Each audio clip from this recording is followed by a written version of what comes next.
Merci d'être présent un samedi après-midi avec une aussi jolie météo. Donc c'est déjà, on tient déjà à vous remercier d'être dans cette salle avec nous. Et puis on va tenter de vous faire passer un moment intéressant sur la thématique du jour qui est quelle école demain pour mes enfants. J'ai le plaisir du coup d'animer cette table ronde avec Marie Gervais ici présent qui a participé à la création de l'école dynamique et qui aujourd'hui se lance sur un nouveau projet qui s'intitule l'école et qui pourra du coup nous en parler un petit peu plus en détail au cours de notre échange. Et Jérôme Saltet qui est donc le cofondateur et directeur de Playback. Playback comme ça vous parle pas, mais si on vous dit les incollables ou mon quotidien, et ben là ça vous parle beaucoup plus. En tout cas moi, ça me parle directement. Je vais éviter de toucher à mon micro. Et qui travaille également à la construction d'un nouveau projet innovant, d'un collège avec une pédagogie nouvelle et innovante aussi, et qui pourra aussi vous détailler ça un petit peu plus au cours de l'échange. J'en profite pour me présenter en même temps. Donc, je m'appelle Siem Boukada, je suis responsable de la région Île-de-France pour l'Institut Télémac. L'Institut Télémac, c'est un programme d'égalité des chances qui œuvre du coup à la réussite de jeunes issus de milieux modestes de la 5e à la terminale et qu'on accompagne via un double tutorat.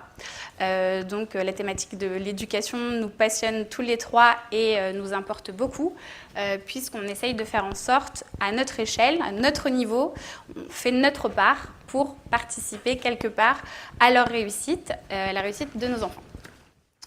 Lorsque j'ai un petit peu cherché à introduire le sujet, et grâce à l'aide aussi des organisateurs de Startup for Kids, on nous a transmis le postulat suivant.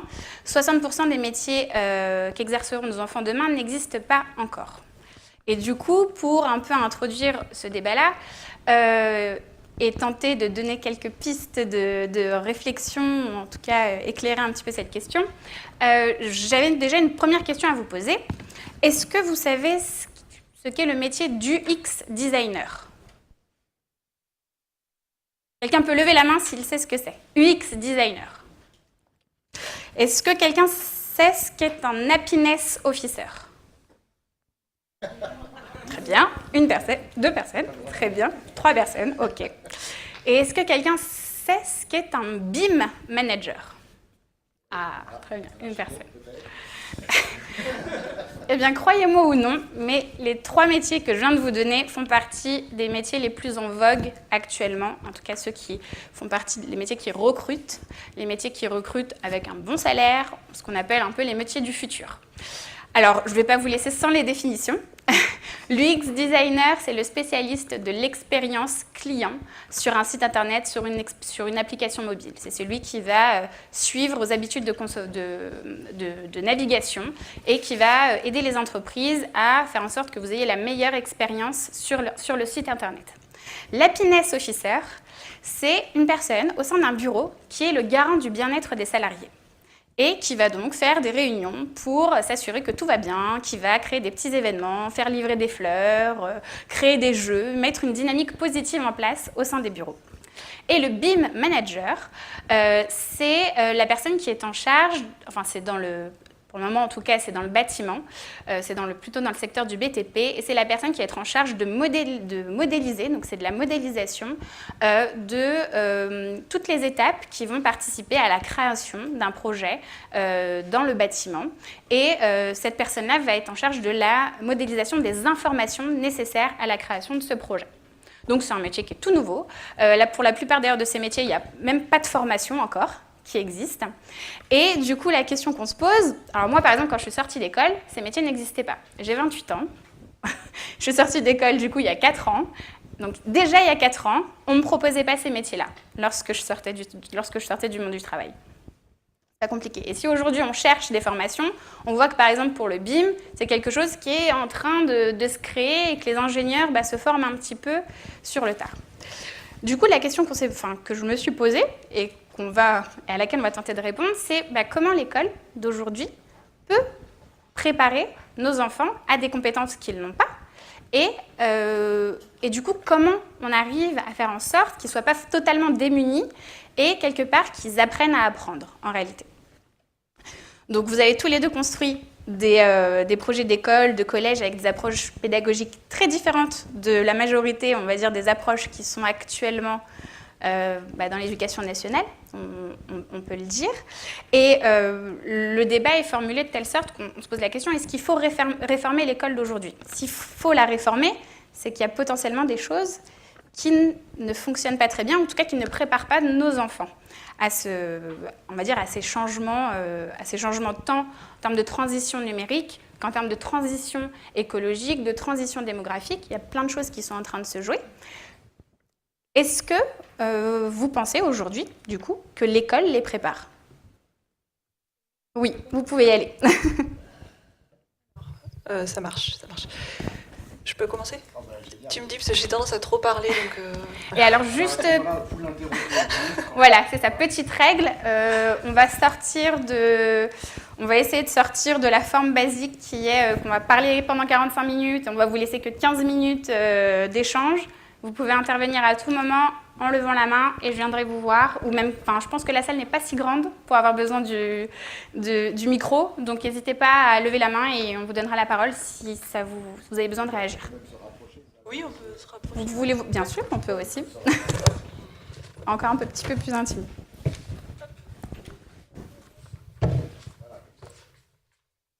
Est-ce qu'on a besoin du micro? On a besoin du micro ou pas? Vous voulez? Bon, je commence donc. Alors, n'hésitez pas à lever la main. Moi, je tiens à préciser tout de suite que le but, je pense que Jérôme partage ça, ça n'est pas de casser le modèle de l'école actuelle. Je pense qu'il faut... moi, je me bats pour la diversité du paysage éducatif. Donc, que chaque parent trouve un modèle qui lui convienne à lui, pour ses valeurs, et à ses enfants, pour chacun de ses enfants même. Alors j'ai tendance à me perdre dans mes pensées, donc j'ai un peu structuré, je vais aller vite. Pour moi, il y a 4 éléments principaux qui aujourd'hui ne fonctionnent plus avec l'école telle qu'elle a été créée et le modèle qu'elle suit encore beaucoup. En fait, c'est des constats, j'ai 4 constats. J'ai un premier constat je trouve qu'il y a une très très grande passivité des élèves aujourd'hui à l'école, et de plus en plus tôt. J'ai été AVS pendant 2 ans dans un lycée à Massy et j'ai été, il y a 3 ans, j'ai été effarée de la passivité des ados en cours. Ce qui mène pour moi à beaucoup de décrochage. Enfin, on voit que les chiffres de décrochage sont en hausse. Voilà, je trouve qu'il y a un manque de sens et du coup on a des ados qui arrivent avec une absence totale de projet de vie ou de projet de vie au pluriel. Ils ne savent pas ce qu'ils vont faire. J'ai même parlé avec des enseignants de Centrale qui voient beaucoup trop d'étudiants arriver à Centrale juste parce que papa-maman leur ont dit de faire Centrale mais qui ne savent pas quoi faire. Il y a une souffrance de plus en plus grande aussi de beaucoup d'enfants à l'école. Je suis une maman de 2 enfants qui souffrent encore beaucoup à l'école. Il y en a une qui vient de passer par 3 mois de phobie scolaire. Et ça, pour moi, c'est lié à une normalisation forcée, enfin forcenée même, où les enfants, on leur rabote les coudes, la tête, les genoux, tout ce qui dépasse. Beaucoup d'étiquetage. Et puis beaucoup, évidemment, de systèmes de notation, de normes externes qu'on leur impose, de compétition. Le 3e élément, pour moi, c'est je trouve que l'école est de plus en plus fermée. Moi, j'ai grandi avec des parents qui étaient très présents, enfin qui n'étaient pas instits, mais qui étaient très présents dans les écoles où moi j'étais.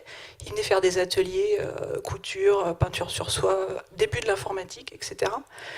Moi, j'ai essayé de faire des ateliers, puisque c'est l'autre partie de mon activité, à l'école de mes enfants. Et c'est non, parce qu'il faut remplir des dossiers monstrueux, il faut faire ça d'une année sur l'autre. Enfin, voilà, je trouve que c'est un gâchis monumental des compétences des parents, notamment. Et puis je trouve que ça fait des enfants qui sont de plus en plus déconnectés de la vie réelle. L'image que j'ai, c'est que l'école aujourd'hui, c'est un peu une boîte dans laquelle plus rien ne doit sortir et dans laquelle plus rien ne rentre, en fait. Voilà, c'est très hermétique. Et puis le dernier petit point, on pourra développer si vous voulez, mais après je laisse la parole à Jérôme. Le dernier petit point, et qui est aussi super important, c'est je trouve qu'il y a ce modèle de l'enseignant qui sait tout, qui est plus du tout adapté à la société aujourd'hui avec le développement d'Internet, pour 2 aspects. Un développement énorme de l'autodidactie, donc de la capacité d'apprendre tout seul par Internet. Alors, un truc que je précise tout de suite à chaque fois, c'est que pour moi, le lien reste hyper important. C'est très dur d'apprendre tout seul, alors c'est super avec les MOOC, mais le lien de personne à personne avec un mentor est très très important, malgré tout. Et l'autre aspect, c'est la démocratisation de la posture d'enseignant. On le voit avec les youtubeurs, par exemple. Aujourd'hui, tous les gens qui ont des compétences, des savoir-faire peuvent les partager. Et ça, ce sont des éléments qui font qu'aujourd'hui, l'apprentissage, on ne le trouve plus qu'à l'école. On ne le trouve plus seulement qu'à l'école, mais il est un peu partout. Et ça, l'école, pour moi, doit le prendre en compte. Voilà.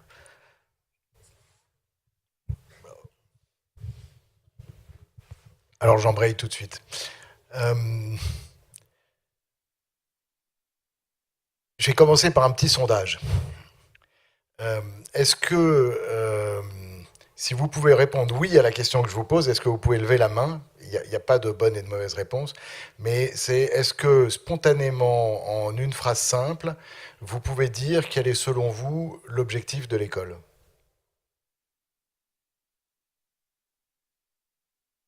Alors, 1, 2, 3, 4, ah, 4, 3 et demi, 4, 5, pardon? Ah, l'objectif pour vous, c'est l'objectif selon vous. Hein, c'est pas quelqu'un d'autre. Qu'est-ce que vous pensez? Est-ce que vous pouvez juste exprimer l'idée que vous avez en tête de quel est l'objectif de l'école? Bon, allez, on a 4, 5 personnes. Vous aussi, madame, je crois que vous vouliez dire quelque chose.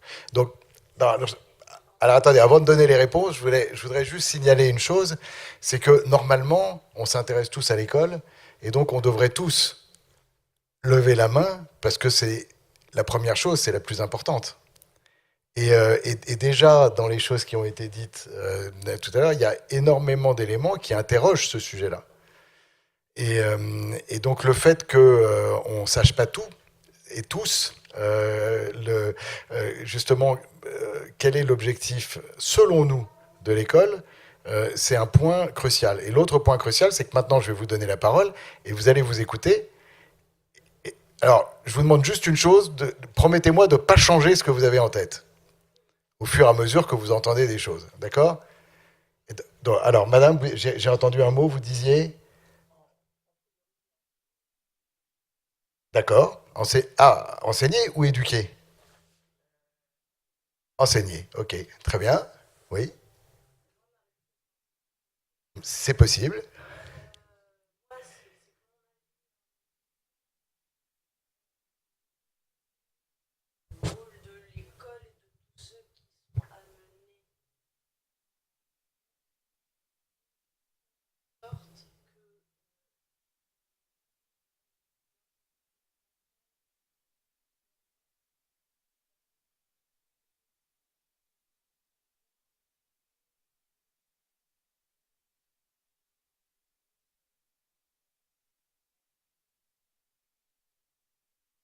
La relation saine entre les gens. Vivre ensemble.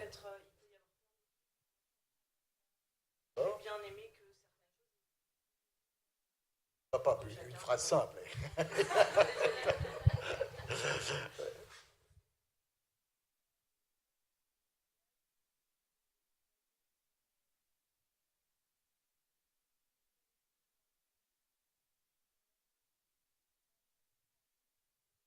Ouvrir l'esprit de l'enfant.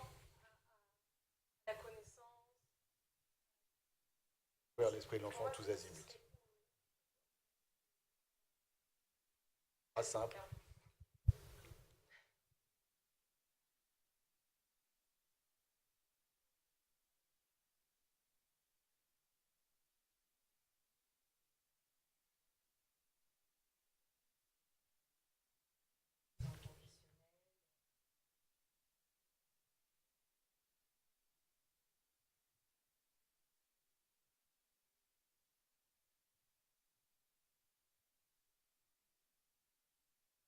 D'accord. Bon. Vous n'aviez pas levé la main tout à l'heure. Ah si? Alors, attendez, allez-y. Pardon.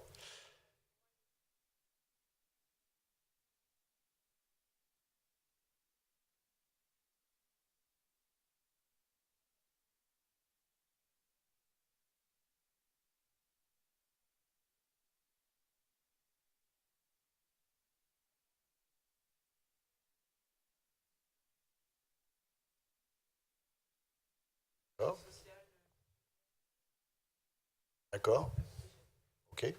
Allez, on prend encore deux idées. Peut-être vous, Malin. Oui.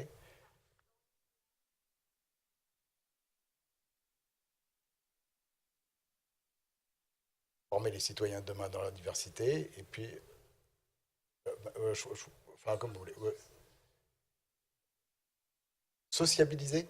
Sociabiliser. Ok. Il y a un truc qui vous frappe? Enfin, voilà, il n'y a pas une réponse qui est exactement la même que l'autre. Et même si on se donnait le temps de creuser, on verrait qu'elles sont toutes très différentes en réalité. Ce qui veut dire que, en principe, et alors là, je pense que je vais rejoindre Marie, mais il faudrait presque qu'il y ait une école différente pour chacun d'entre vous. Alors, pour avoir fait l'exercice souvent, il y a une bonne nouvelle, c'est que si on travaille ensemble et que on réfléchit ensemble, on avance ensemble, on interroge les mots. Par exemple, enseigner et éduquer, c'est pas forcément exactement la même chose. Quelqu'un a dit transmettre tout à l'heure. Est-ce que transmettre, qu'est-ce qu'il y a derrière ce mot transmettre? Bon, si on travaille ensemble et qu'on interroge les mots, on va peut-être arriver à une vision consensuelle ou alors à deux ou trois visions, peut-être. Il y a une autre chose que je voudrais vous dire, c'est que dans tout ce que vous avez dit, à part peut-être quand on dit préparer à son avenir, il n'y a rien qui répond finalement à l'interrogation initiale de Siem, qui est le sujet des métiers. Donc vous avez tous en tête que l'école, c'est autre chose que la préparation de nos enfants à une vie professionnelle. Pour autant, on ne peut pas dire qu'on ne s'intéresse pas à la vie professionnelle de nos enfants, ni d'ailleurs qu'elle ne pose pas des défis importants. Donc le premier point que je voudrais vous dire, et dont on a fait peut-être la démonstration là ensemble, c'est que en France, quand on parle de l'école, en général, et quand on parle de changer l'école, on parle d'abord des moyens de changer l'école. Et on oublie presque toujours la réflexion sur pourquoi faire, à quoi ça sert. Et donc, on n'a pas le temps aujourd'hui d'avoir cette réflexion à fond, mais cette introduction, c'est un encouragement à ce que vous ayez cette réflexion, à ce qu'on l'ait tous, et à ce que d'ailleurs, en tant que citoyen, on porte cette réflexion sur à quoi ça sert l'école et qu'est-ce qu'on veut que l'école fasse pour nos enfants. Pour autant, je partage les constats qui ont été faits, que ce soit par Marie ou par Siem. On peut dire quand même que l'école aujourd'hui telle qu'elle est échoue assez souvent à répondre correctement à la palette des objectifs auxquels on peut penser. Et finalement, l'école française, c'est presque à mon avis ce qu'on peut lui reprocher de plus fort. Elle est excellente pour, je me lance, mais je dirais 20% de la population. C'est-à-dire, elle est excellente pour un cinquième des objectifs qu'on peut vouloir atteindre. Et en général, ces 20%, ce cinquième-là, ce sont des gens qui recherchent et qui ont les moyens de trouver une forme d'excellence académique. Alors, il ne s'agit évidemment pas de faire la chasse à l'excellence académique, ça présente un intérêt. Mais personne, d'ailleurs ici, dans les réponses que j'ai entendues, personne n'a évoqué cette idée-là que l'école devait être le chemin vers l'excellence académique. Et pour autant, c'est ce que l'école française réussit le mieux pour ceux qu'elle arrive à accompagner correctement. À l'inverse de ces 20%-là, il y en a à peu près autant qui sont en très grande souffrance. Donc, Marie a évoqué le sujet, les deux sujets d'ailleurs qui sont révélateurs de cette souffrance. Il y a la phobie scolaire, le mal-être à l'école, qui concerne beaucoup de monde, et puis il y a le décrochage scolaire. Je vous donne un chiffre qui va vous faire peur, mais le décrochage scolaire en France, c'est fourchette basse, 100 000 personnes par an, et l'État aurait intérêt à s'intéresser beaucoup mieux à cette question-là. Pourquoi? Parce que quand on fait des études sur le coût du décrochage scolaire, sur la vie d'un décrocheur, alors il n'y a justement pas d'études en France, mais il y en a dans de nombreux pays, le plus petit chiffre qui existe et qui a été donné, c'est 500 000 euros. 500 000 euros fois 100 000 égale 50 milliards. Donc nous créons chaque année en France 50 milliards de coûts pour la nation par le décrochage, ou en ne luttant pas efficacement contre le décrochage. Donc tout ça pour vous dire que ça me paraît être des bonnes raisons de changer l'école. Oui.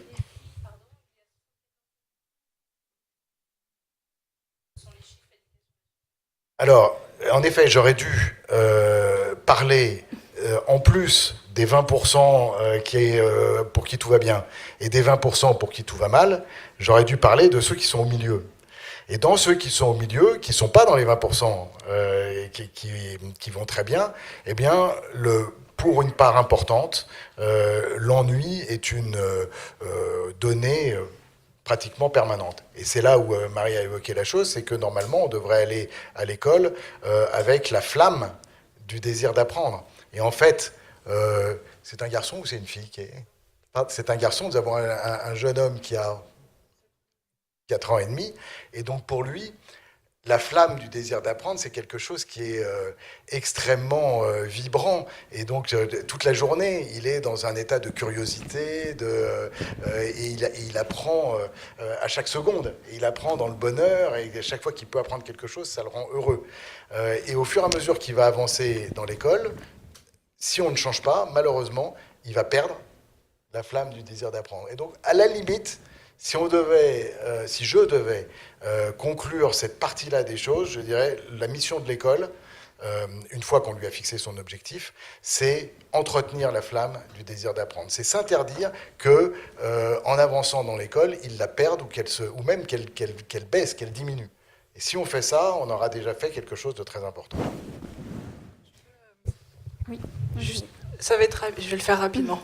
Un truc très très important que je tiens à dire à chaque fois que je parle d'école, mes discussions avec beaucoup de parents m'amènent à un constat que je trouve très effrayant, c'est qu'il y a, et j'ai vécu à l'étranger, j'ai pas vu ça, en France il y a une idée comme quoi ce serait normal pour un enfant de souffrir à l'école. L'école c'est dur parce que la vie est dure. Oui, mais je suis vraiment surprise à chaque fois de voir qu'il y a des parents qui sont...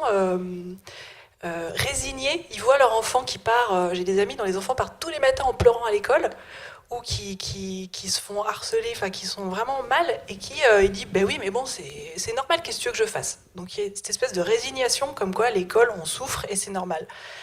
Et l'autre idée aussi très rapide à laquelle je tiens beaucoup et qui est à la base du nouveau projet d'école que je développe sur le plateau de Saclay, c'est que on est beaucoup aujourd'hui dans l'éducation de l'adulte, voire la réparation de l'adulte, c'est-à-dire soit autonome, soit un bon citoyen. Souvent, c'est à la sortie de l'école, on n'est pas maintenant, en moyenne à 18 ans, maintenant, soit autonome, soit responsable, soit un bon citoyen, vote comme il faut, voilà, apprends à trier tes déchets, prends ta vie en main.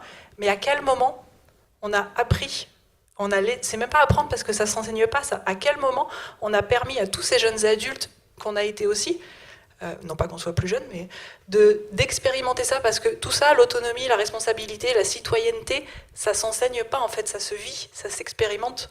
Et j'ai été très étonnée il y a quelques années quand je voyais plein de discours sur l'éducation, et à chaque fois c'était de l'adulte, et c'est très rare qu'on voit une remise en cause du système scolaire en disant mais il faut qu'on laisse le temps et l'espace à nos enfants d'expérimenter. Pour moi, et je rejoins d'autres pédagogues ou penseurs, les enfants sont des citoyens à part entière, contrairement à ce qu'on dit souvent, et ils ont une place à prendre et ils ont des choses à nous apprendre et ils doivent le vivre. Voilà. Alors, on n'est pas obligé de créer des écoles démocratiques comme moi j'ai fait, mais on peut leur laisser... Il y a des écoles publiques qui font ça très bien aussi, à petite dose.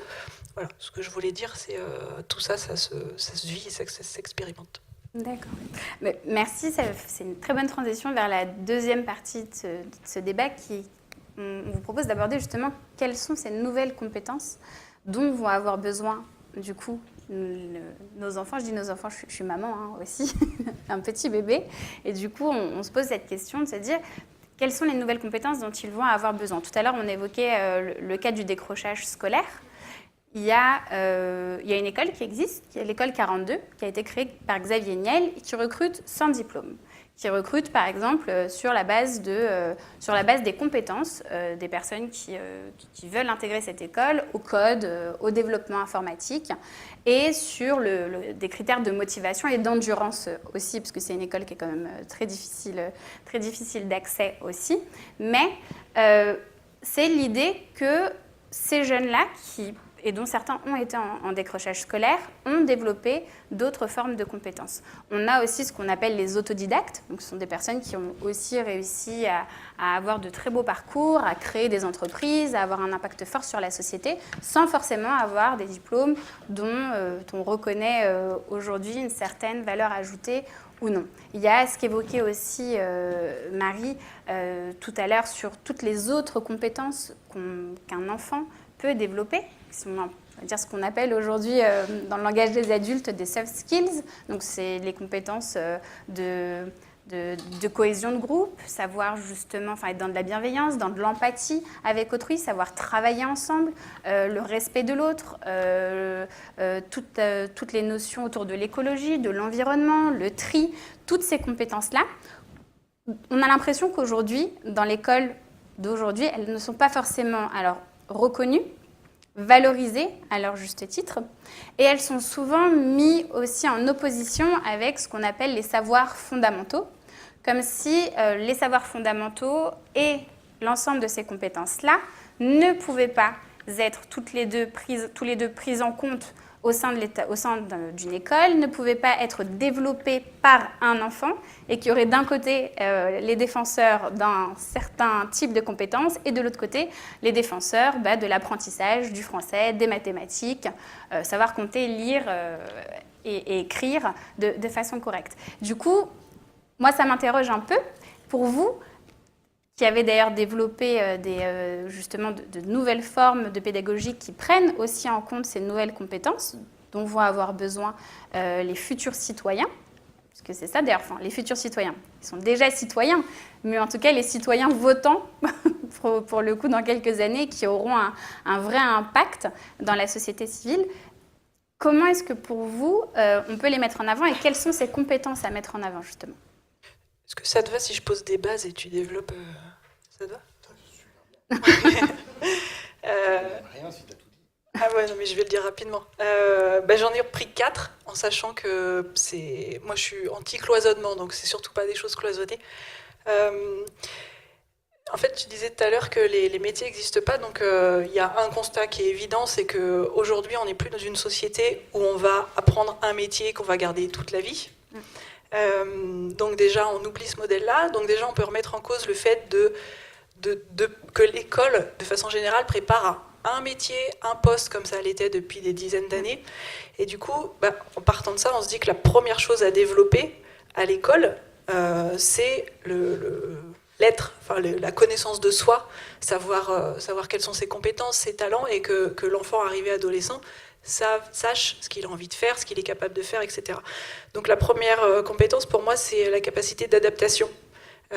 Parce qu'aujourd'hui, on est de plus en plus, vous avez dû entendre parler, dans ce qu'on appelle l'éducation tout au long de la vie, où on se forme tout au long de la vie, on change d'emploi, on fait d'autres formations, etc. Et ça, c'est à la base la créativité. Alors j'ai eu la chance en 2015, grâce à Jérôme d'ailleurs, merci, de rencontrer Ken Robinson, qui était venu à Paris, qui était... Je crois que c'est la seule personne que je rêvais de rencontrer dans ce monde. Donc si vous n'avez pas encore vu, c'est... Non mais vraiment. En fait, il a été à la base de pourquoi je suis arrivée là en tant qu'auteur et créatrice d'école. Donc c'est vraiment... Si vous n'avez pas vu ses conférences sur l'école, je crois que la première date de 2006, ça fait un petit bout maintenant, il faut absolument les voir parce que c'est fondamental. Voilà, c'est des TED Talks qu'il a fait. Vous les trouverez très facilement. Donc Ken Robinson. Et il a écrit des livres aussi que Jérôme a édités. Donc la créativité qui amène à l'adaptation, les compétences sociales. Alors si vous ne l'avez pas encore lu, alors c'est un peu plus long et un peu plus dense, mais Cédric Villani, qui est donc qui soutient mon projet d'école et qui est le député ici de la circonscription, a rendu 2 rapports là en tant que député, un sur l'apprentissage des maths en France. Alors il faut l'écouter en parler parce que c'est catastrophique selon lui, et un sur l'intelligence artificielle. Et dans l'intelligence artificielle, dans son rapport qui est très intéressant mais très dense, il y a tout un développement sur l'éducation aujourd'hui. Et une des premières choses qu'il dit, c'est que avec les métiers qui n'existent pas encore et avec les machines, les métiers sur lesquels les machines vont nous remplacer, la première chose à développer, c'est tout ce que les machines ne peuvent pas faire à notre place. Donc tout ce qui a trait à la capacité d'adaptation, la créativité, les relations interpersonnelles, etc. Le troisième élément pour moi, c'est aujourd'hui, c'est primordial de savoir comment ça marche. comment mon ordinateur marche, comment mon téléphone marche, comment tout marche dans cette société, parce que d'abord, pour moi, c'est une réponse à notre frénésie de surconsommation à outrance, c'est expliquer à nos enfants d'où ça vient, ce qu'ils consomment, comment on consomme autrement. Voilà, c'est passer un peu de l'autre côté de la matrice. Donc c'est être plus responsable au niveau de la consommation. Et puis c'est aussi ne pas se laisser manipuler par tous les outils de communication, les réseaux sociaux, les fake news dont on entend de plus en plus parler, etc. Et le quatrième élément, mais qui est vraiment lié aux autres pour moi, c'est la conscience environnementale. Il y a deux... Enfin, pour moi, la conscience de soi fait partie à la base de cette conscience environnementale. Je veux dire, comment on peut sauver notre planète, défendre la planète, si à la base, on ne se connaît pas soi-même. On fait partie de l'environnement, donc le premier élément vivant à connaître, c'est nous. Donc il y a sauver la planète, et puis il y a sauver quelque part les humains. Voilà. Quand on voit ce qui est en train de devenir nos sociétés, là, c'est assez effrayant. J'ai été en rapport très récemment, mais avec un conseiller du Dalai Lama, et qui justement a envie de changer les choses au niveau de l'éducation, et qui partage ce constat que... Enfin, on va dire que c'est plutôt moi qui partage le constat du Dalai Lama, pour un peu plus d'humilité, que c'est dès le plus jeune âge qu'il faut changer les choses, et la première chose à faire, c'est de permettre à chaque enfant de savoir qui il est et de se développer lui. Il racontait que le conseiller, que le Dalai Lama était à un grand sommet sur l'environnement il y a 2-3 ans, et qu'à la question, les gens lui ont posé la question, qu'est-ce que vous pensez qu'il faut faire pour sauver la planète? Il a dit, mais il faut se connaître soi. Voilà. Donc je pense que ça résume très bien, je ne sais pas si j'étais très claire, mais je pense que ça résume très bien ça. C'est finalement pour moi la mission de l'école, c'est de permettre à chaque enfant de développer ses potentiels propres et de se connaître, parce que c'est en se connaissant soi-même qu'on va après apprendre à connaître les autres et à vivre ensemble. Voilà.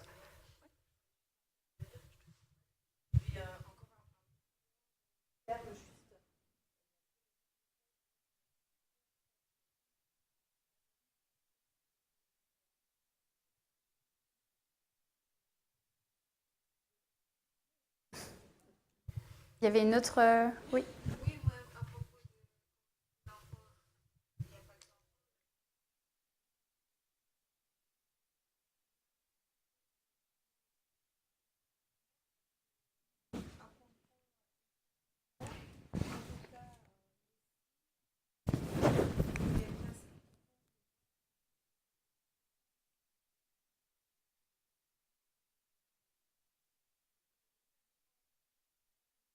Par exemple, moi j'ai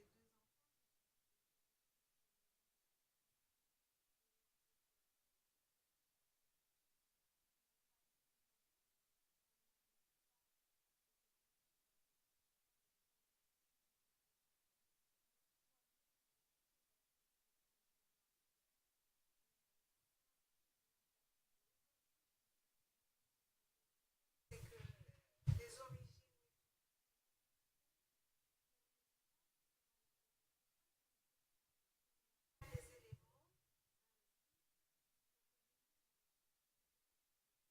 Et c'est ce qui fait en même temps. Donc, moi je m'intéresse, deux enfants, je vais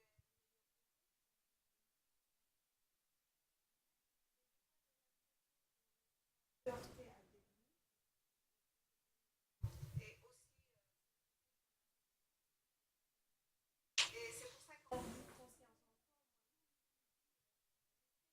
enfant. D'ailleurs, j'en ai entendu dans une conférence de regarder l'enfant.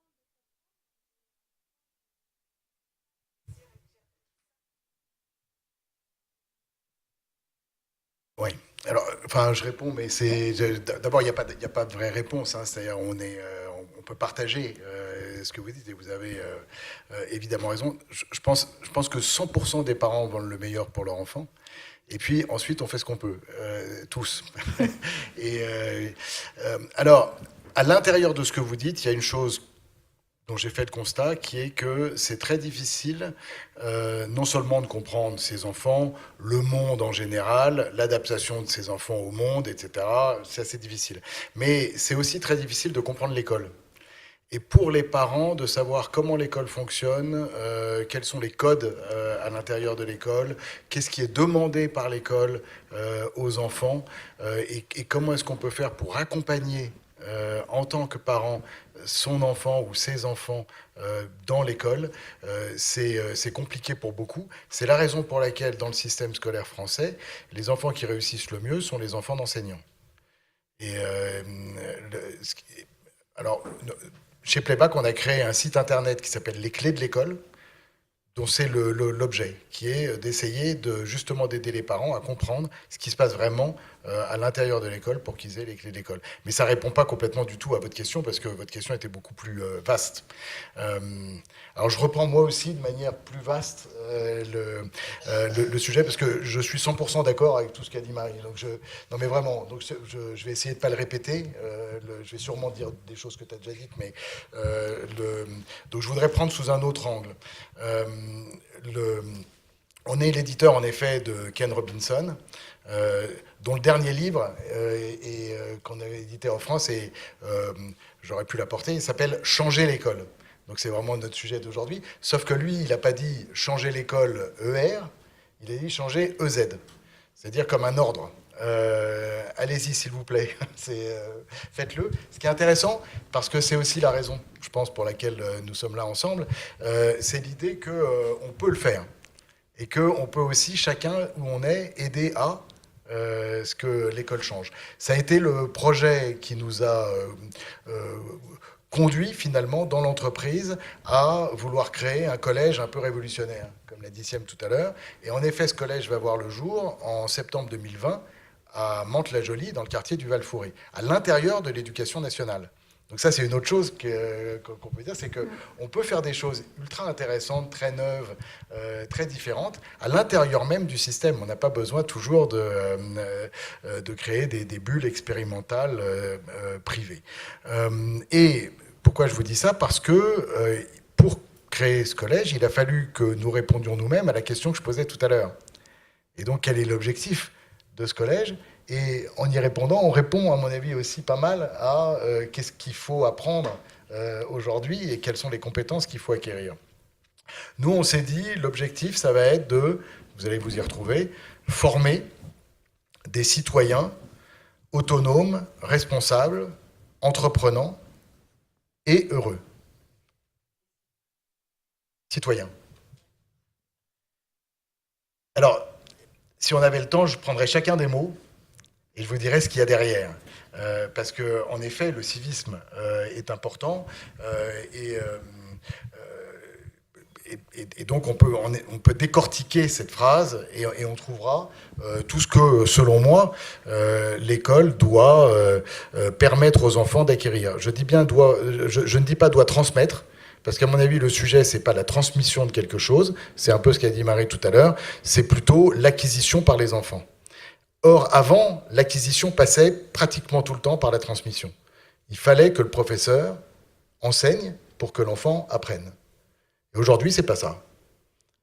Aujourd'hui, on a besoin du professeur, comme on a besoin de beaucoup de gens autour de nous pour avancer dans la vie. Et être prof, c'est un métier. Et c'est un métier extrêmement difficile qui s'apprend lui-même, pour lequel on ne fait pas du tout assez d'efforts de formation et d'accompagnement. Mais le professeur a beaucoup d'autres outils dans les mains que la seule transmission du savoir qu'il a acquis, lui. De telle sorte que le premier sujet, presque, c'est de dire que le métier du professeur, ça n'est plus d'être le héros de son savoir, de sa discipline, mais d'être bien le héros de l'enfant. Et donc que sa compétence à lui doit être d'accompagner l'enfant et pas seulement de savoir des choses, en demandant ensuite à l'enfant de récupérer ce savoir, comme par une espèce comme si on transmettait une balle. Ça peut plus fonctionner comme ça. Alors, donc il y a ma phrase un peu compliquée, former des citoyens autonomes, responsables, entreprenants, heureux. Et puis on est aussi l'éditeur d'Edgar Morin, un philosophe, sociologue, qui écrit beaucoup, notamment sur les sujets de l'éducation. Et je lui ai demandé s'il avait une idée différente de la nôtre sur à quoi ça sert l'éducation. Et lui, il a répondu, au fond, il n'y a qu'une seule idée, et c'est la même depuis 3000 ans. Donc en fait, il ne dit pas comme nous, il dit 21e siècle, 20e siècle, 19e siècle, c'est la même idée. Et cette idée, c'est qu'il faut apprendre à vivre. Et donc l'école, elle doit enseigner à vivre. Alors je me dis, tiens, c'est quand même, ça a l'air quand même vraiment intelligent, c'est plus intelligent que ce que je disais, mais en réalité, je pense que c'est pas tellement différent. C'est-à-dire que enseigner à vivre ou apprendre à vivre, c'est un petit peu l'ensemble des champs qu'on a couverts avant. Premièrement, il faut apprendre à vivre ensemble. Et donc, tout ce qu'a dit Marie, c'est bien. Ensuite, il faut apprendre à vivre une vie d'adulte épanouie. Une vie d'adulte épanouie, c'est qu'on doit pouvoir choisir son orientation. Donc, dans cette forêt de métiers, si on veut être précis, ce qu'on nous dit aujourd'hui, c'est qu'un jeune qui sort de l'école, il va changer 10 fois de métier. Et dans ces 10 métiers différents, il y en a en effet 5 qui n'existent pas encore aujourd'hui. Donc c'est ça qu'il attend. À mon avis, la compétence numéro 1 qu'il faut que l'enfant acquiert, c'est d'être capable d'apprendre toute sa vie. Donc en fait, c'est d'apprendre à apprendre. Parce qu'à partir du moment où vous êtes en capacité d'apprendre toute votre vie, le fait de changer de métier, c'est une bénédiction. C'est génial.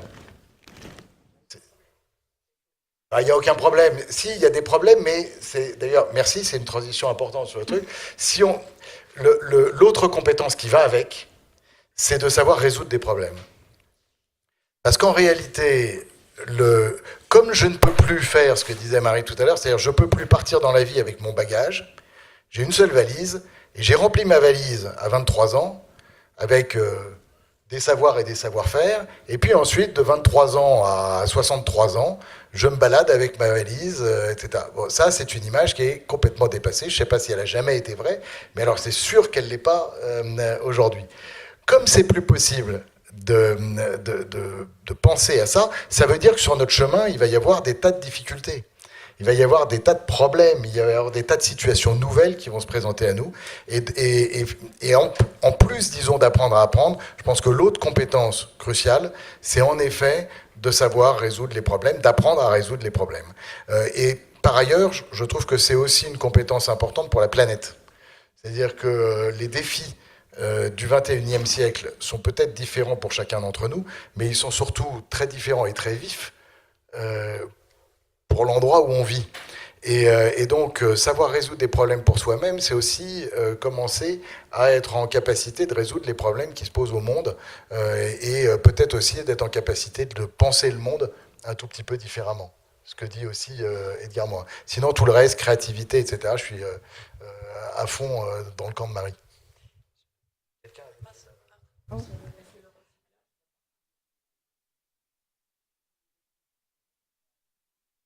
Oui, alors, dans responsable, il y a toutes les problématiques du développement durable, et dans le développement durable, il y a évidemment...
Quand on a créé ou démarré notre projet de collège donc dans ce quartier du Val-Fouré à Mantes-la-Jolie, on était parti avec une idée qu'il y avait 4 piliers dans le projet, et en avançant, on a été obligé d'en rajouter un 5e qui est exactement ce que vous venez de dire.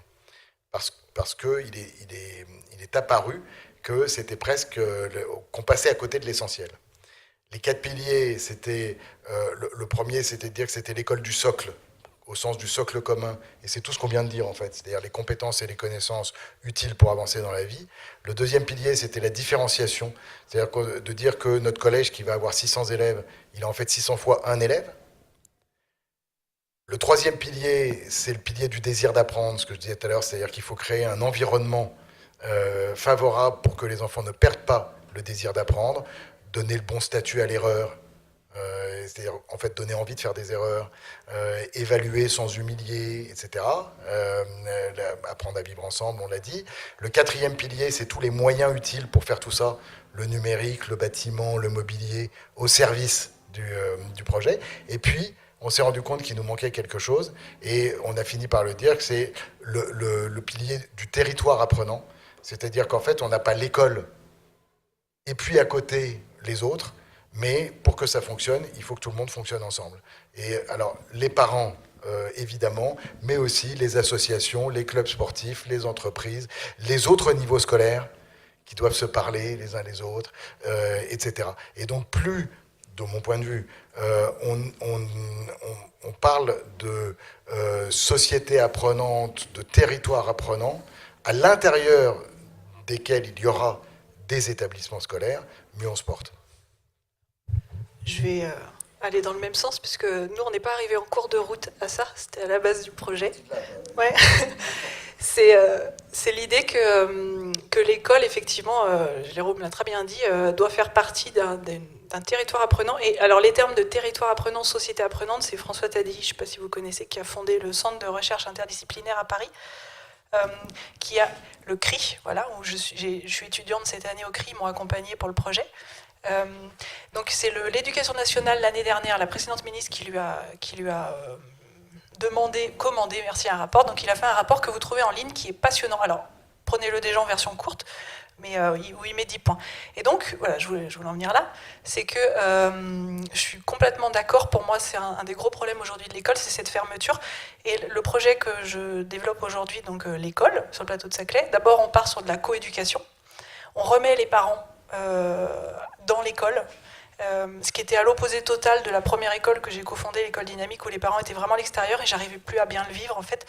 Donc le mode coéducation, c'est que les parents sont désormais engagés dans l'école et dans le parcours de leur enfant. C'est-à-dire que c'est plus une école garderie. Alors c'est pas le cas pour tous les parents aujourd'hui, mais il y a quand même beaucoup de parents qui se délestent leurs enfants à l'école.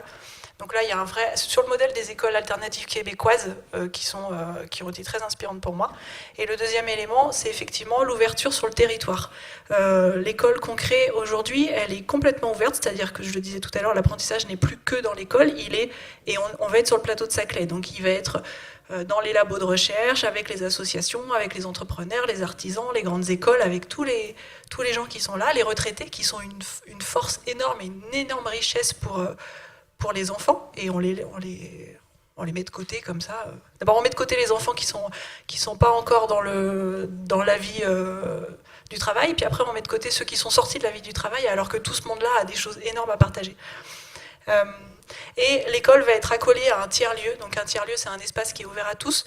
Et là, l'idée, c'est vraiment qu'on soit dans l'intergénérationnel. Moi, j'allais en parler après dans comment on va faire. Bon, on le dit maintenant. On n'aura plus le temps. Voilà. Donc l'idée, c'est de développer l'intergénérationnel et l'interdisciplinaire, c'est-à-dire que étudiants, entrepreneurs, associations, parents, enfants instruits en famille aussi, parce que moi j'en ai fait partie à un moment, que retraités, enfin que tout ce monde-là vienne dans ce tiers-lieu, vienne un peu dans l'école, mais l'école doit quand même être un cocon, voilà, on ne va pas être ouverte à tous les vents, et dans ce tiers-lieu, que tout ce petit monde qui fait partie du territoire, mais qui va aussi être ouvert à d'autres gens, que chacun vienne apprendre des choses, vienne enseigner ou transmettre ce qu'il sait faire, et vienne... l'idée, c'est que les gens y amènent ce qu'ils ont envie d'y amener, si c'est des expositions, des ateliers, un Fab Lab, un Reaper Café, enfin ce qu'on a envie de faire, quoi, voilà.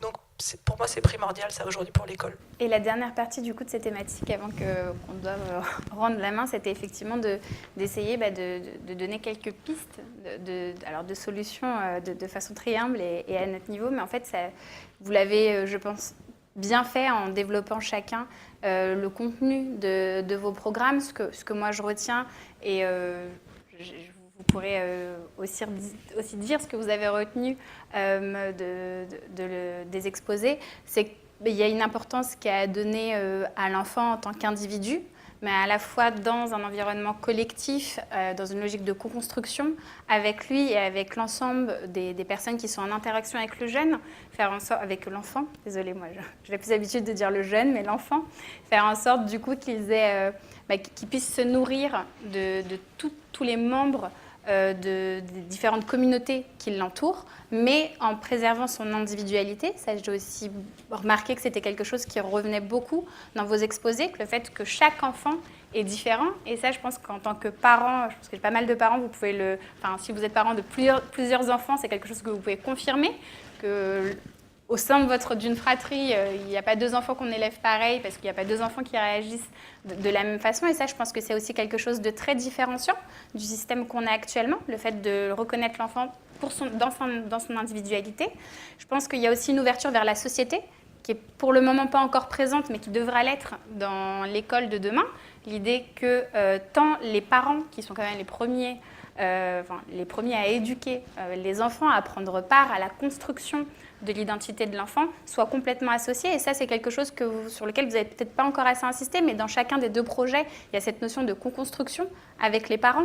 Donc, aussi pour répondre notamment à votre interrogation, les parents, dans l'école de demain, devraient être ramenés à l'intérieur de l'école et prendre part aux échanges, aux discussions et donner leur éclairage en tant que parents. Donc ça, c'est quelque chose qui m'a beaucoup frappée. Et aussi la relation à l'environnement et notamment à l'écologie, parce qu'aujourd'hui, je pense que les enfants de demain doivent aussi être des enfants responsables, et responsables de leurs actes en tant que citoyens, mais aussi responsables de l'environnement dans sa globalité, donc de leurs actions, et préserver l'environnement. Est-ce que, en termes de conclusion, vous avez chacun un mot à dire pour compléter Alors, il faut faire rapide et dense. Alors, je dirais que pour moi, la clé, c'est l'intergénérationnel. En fait, tout se nourrit. Donc, c'est vraiment pas des silos. C'est l'intergénérationnel. Et l'intergénérationnel, ça veut dire repositionner l'adulte par rapport à l'enfant. L'enfant a beaucoup de choses à nous apprendre aussi. Et donc, arrêter d'être dans cette transmission verticale où l'enfant doit obéir, apprendre, voilà, écouter ce qu'on lui dit et n'a pas son mot à dire. Ça, c'est primordial. Et c'est évidemment pas qu'à l'école, mais l'école, c'est juste le résultat de la société c'est la société qui l'a créé. Donc, ce qu'on retrouve à l'école, on le retrouve souvent en famille, dans la société, etc. Et l'autre chose sur laquelle je voulais insister, c'est, on parlait de recyclage, mais c'est Nicolas Hulot qui a dit un jour que le parti écologique ne devrait même pas exister, et ça m'avait vraiment frappé cette phrase. C'est à partir du moment, j'en suis complètement persuadée, à partir du moment où on a appris la conscience de soi, à se développer soi, on a appris à se respecter soi, respecter les autres, on n'a plus à être dans une éducation behavioriste, donc dans une éducation au geste, avec souvent beaucoup de culpabilité, de tri tes déchets, sauve la planète. Ça devient naturel. C'est même pas automatique, en fait, ça devient naturel, c'est que, voilà. Donc on est vraiment très, pour moi, il faut agir très, très en amont, et en amont, il commence par permettre à chaque enfant de développer son individualité dans la bienveillance et le respect. Le mot de la fin, Jérôme, du coup. Bienveillance, respect, je pourrais m'arrêter là-dessus. Et comme c'est le mot de la fin et qu'on est à la bourre, manifestement, je peux pas évidemment raconter dans le détail le projet de collège. Et donc je vais pas le faire. Je vais juste vous dire comment on l'a abordé et avec l'idée qu'on pourrait toujours faire comme ça. Au fond, dans l'école française aujourd'hui, on croit qu'il y a des choses qui sont impossibles à changer. L'organisation classe par classe, le temps de travail et la répartition en heures, en discipline, etc. Et en réalité, c'est parce qu'on ne part pas de l'objectif. Si vous partez de l'objectif, comme j'ai essayé de le faire tout à l'heure en disant le nôtre, c'est former des citoyens autonomes, responsables, entreprenants et heureux, ensuite, tout le reste, c'est des moyens. Et comme c'est des moyens, c'est changeable, c'est modifiable. Et c'est modifiable pourquoi ? Enfin, pourquoi est-ce qu'on aurait envie de les motiver ? Parce que peut-être qu'ils ne sont pas pertinents pour atteindre l'objectif qu'on s'est fixé. Et donc, on peut tout changer. Le programme scolaire. Le programme scolaire, c'est un moyen, on peut le changer. l'organisation en discipline, le rythme horaire. Et il y a d'ailleurs beaucoup d'endroits où on procède complètement différemment. La manière de travailler des enseignants, la manière de les recruter, la manière de les former et de les accompagner dans leur vie professionnelle, etc., etc. Et donc, c'est en prenant la liberté, qui est une liberté qui est possible, qui est une liberté à laquelle on a le droit, en prenant la liberté de tout repenser en fonction de est-ce que c'est au service de l'objectif tel que je le pense, tel que je l'ai réfléchi, c'est en prenant cette liberté qu'on change l'école et qu'on la change comme on a envie de la changer. Et donc, c'est possible. Bienveillance, respect, bien sûr, mais c'est possible d'y arriver et chacun de nous, encore une fois, on peut y contribuer et ça me paraît être une bonne nouvelle. Merci beaucoup. Merci à vous pour votre écoute.